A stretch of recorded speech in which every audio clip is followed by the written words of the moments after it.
RTI Live News. Ask for right. టెక్కల్లో press మీట్లో పెరాడ తిలక్ మాట్లాడారు. రాష్ట్రంలో అధికారంలో ఉన్న ఎన్డీఏ కూటమి 100 రోజులైనా మీ ప్రభుత్వం చేసింది ఏమీ లేదన్నారు. చంద్రబాబు మోసాలు అబద్ధాలతో అధికారంలోకి వచ్చారు. సూపర్ 6 హామీలు గాలికి వదిలేసిన ప్రభుత్వం చంద్రబాబు ప్రభుత్వం. మీరిచ్చిన హామీలు ఒక్కటైనా అమలు చేశారా? చంద్రబాబు పాలన విఫలమైందని ప్రజలు అనుకుంటున్నారు. అమాయకపు ప్రజలు చంద్రబాబును నమ్మి ఓట్లు వేశారన్నారు. రాష్ట్రంలో టీడీపీ నేతలు దాడులకు పాల్పడుతున్నారని తెలిపారు. 1500 రూపాయలు ఇస్తామని చెప్పారు. ప్రారంభించండి అయ్యా, అవి మీరు చెప్పే మాటను అమలు చేయండి, ప్రారంభించండి, మిమ్మల్ని స్వాగతిస్తారు. అది చేత కాలేదు. 50 సంవత్సరాలు నిండిన ప్రతి ఒక్కరికి పెన్షన్ ఇస్తామని చెప్పారు. పెన్షన్ ఈవేళ అమలు చేయలేదు. ఆడపడుచులు ఎక్కడికి ప్రయాణం చేసినా ఉచిత బస్సు సౌకర్యం అని చెప్పారు. ఈరోజు అమలు చేయలేదు. ఏంటి పాలన? ప్రజలను మోసగించి ప్రతి ఇష్యూని కూడా డైవర్ట్ చేసి పాలనలో వైఫల్యాన్ని ప్రజలు ఎండగడుతున్నారు. ప్రజలు తిరుగుబాటు వచ్చింది అని చెప్పి పక్కదో పట్టించడానికి కోసం రాత్రి పగులు శ్రమిస్తున్నావు తప్ప నీ అనుభవాన్ని ప్రజలకి సహకరించడానికి, ప్రజలకి సంక్షేమం అందించడానికి కోసం ఏనాడు పనిచేయలేదు చంద్రబాబు. నువ్వు మోసగాడువు, దగాకోరువు.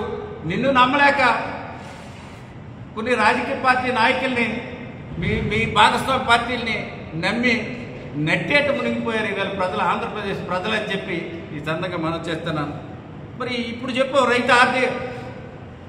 రైతులకి ప్రతి ఏటా భరోసా కల్పిస్తానని చెప్పి 20,000 రూపాయలు ఇస్తానని చెప్పావు.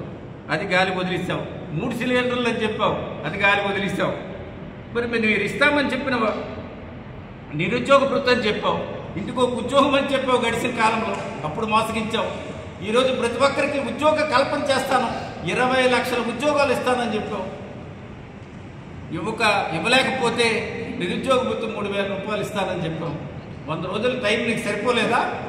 నీ అనుభవానికి, నీ పాలనకి, ఈ రాష్ట్ర ఆర్థిక బడ్జెట్ సరిపోలేదా నీకు? ఎక్కడ దొరికితే అది దోసేయటం, ఏం కావాల్సింది అది దోసేయటం.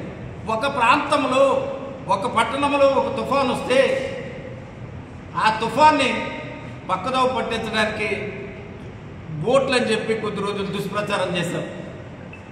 ఆ తుఫాన్లో జరిగిన నష్టపోయిన బాధితులకు ఈవేటకు ₹1 ఇవ్వలేని అసమర్థ ముఖ్యమంత్రి ఎవరైనా ఉన్నారంటే చంద్రబాబు నాయుడు గారు.